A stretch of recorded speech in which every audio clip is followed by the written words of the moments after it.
Audience, content and concept of my regional magazine.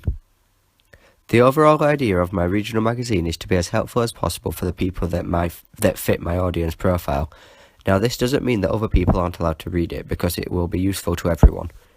I want to help out students who may not thrive in popularity, so word of mouth isn't really going to help when it comes to their social life, and just generally anyone who might not be fully aware of what's going on around them. To do this, I am going to make a listing magazine. This will contain all kinds of wild information about Sheffield and all things related. But forget sports, that's not going to happen. There's going to be plenty of choice when it comes to content and even life hacks. For those who are starting out at university and are living alone for the first time, think of it as a handy little life guide. Title and masthead. I haven't fully committed to a name as of yet for my magazine, but at the minute I'm going with an abbreviated title. The reason I've done this is because the magazine being free, I also need to mention that on the front cover, which may clutter things up, so a shorter title solves this issue for me.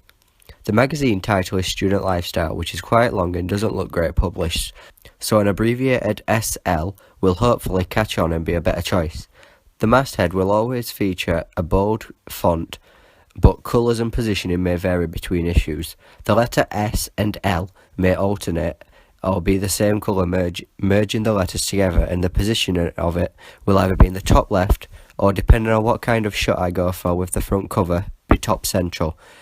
In the foot of the L there will also be a small print, large enough to be visible, of the region Sheffield, thus suggesting that the magazine is already succeeding competitor and covers other areas. House style. With my original idea to be more about making the magazine appear more aesthetically pleasing and then changing due to my questionnaire feedback, I don't want to completely drop that. One way I can do this is through the house style of the magazine. By not using ridiculous colours and clashing backgrounds, the layouts of the magazine can still appeal to the eye. By ridiculous colours, I don't mean anything vibrant, I mean certain colours that won't go together, because no matter what tone and blend you go with, they just don't look great, such as pinks, greens and browns. The layout should be quite simplistic and neat, making it easy to read.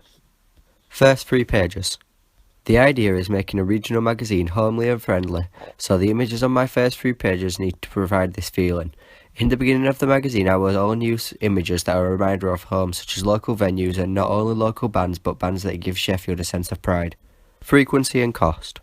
My magazine will be published monthly for 2 reasons. Sheffield isn't that large a city, there isn't going to be that many events on, or that much important news that the magazine is even capable of being issued fortnightly, and not to mention the magazine being free. All's good when it comes to free stuff, but not when it comes to the billing.